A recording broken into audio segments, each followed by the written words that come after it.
चर्चा का प्रारंभ हमारे विद्वान मित्र सुरजेवाला जी ने किया तो उनने थोड़ा छेड़ दिया।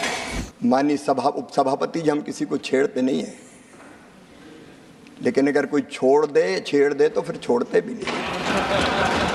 उनको याद भी आए तो शकुनी याद आए। शकुनी मतलब छल, धोखे और कपट के प्रतीक थे।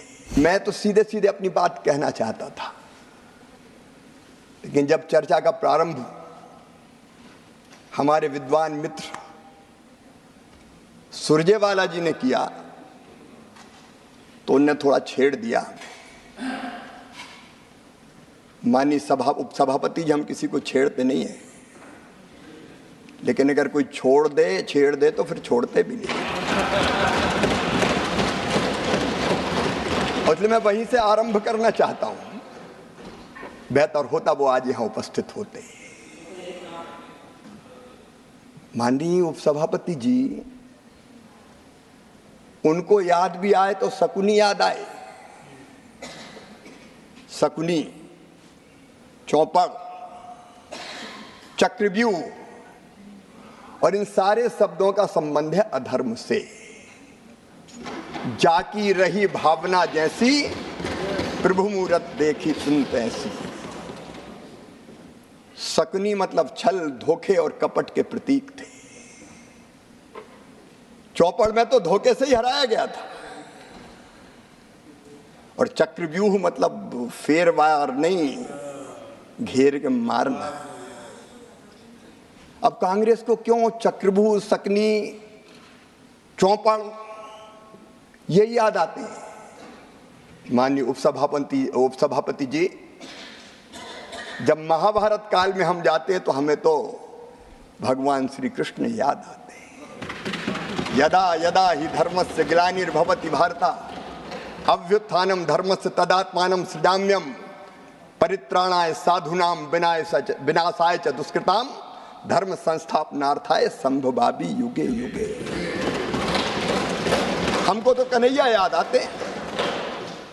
जब जब धर्म की हानि होगी, अधर्म बढ़ेगा, पाप बढ़ेगा, अत्याचार अनाचार बढ़ेगा, तब तब धर्म की रक्षा और अधर्म के नाश के लिए मैं बार बार आऊंगा, ये भगवान श्री कृष्ण ने कहा था।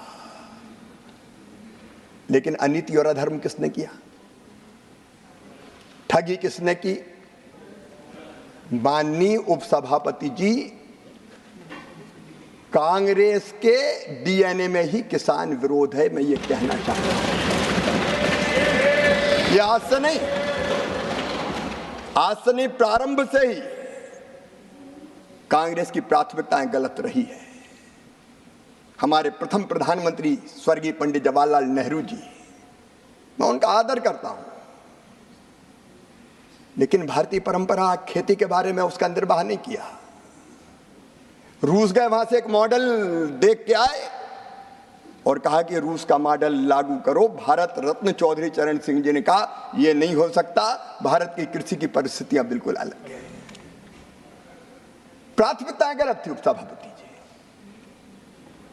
17 वर्ष तक उन्होंने प्रधानमंत्री जी के पद को सुशोभित किया, लेकिन तब क्या होता था? अमेरिका से PL 480 सड़ा हुआ लाल गेहूं भारत को खाने पे विवश और मजबूर होना पड़ा। माननीय उपसभापति जी, स्वर्गीय इंदिरा जी के समय, मुझे अच्छी तरह याद है, हम छोटे थे, उस समय किसानों से जबरदस्ती लेवी वसूली का काम होता था। जबरदस्ती लेवी वसूली जाती थी। अगर 2 क्विंटल भी है तो 1 क्विंटल दे के जाओ। बिंडे खोद दिए जाते थे, रखा हुआ अनाज उठा लिया जाता था। भारत आत्मनिर्भर नहीं हुआ।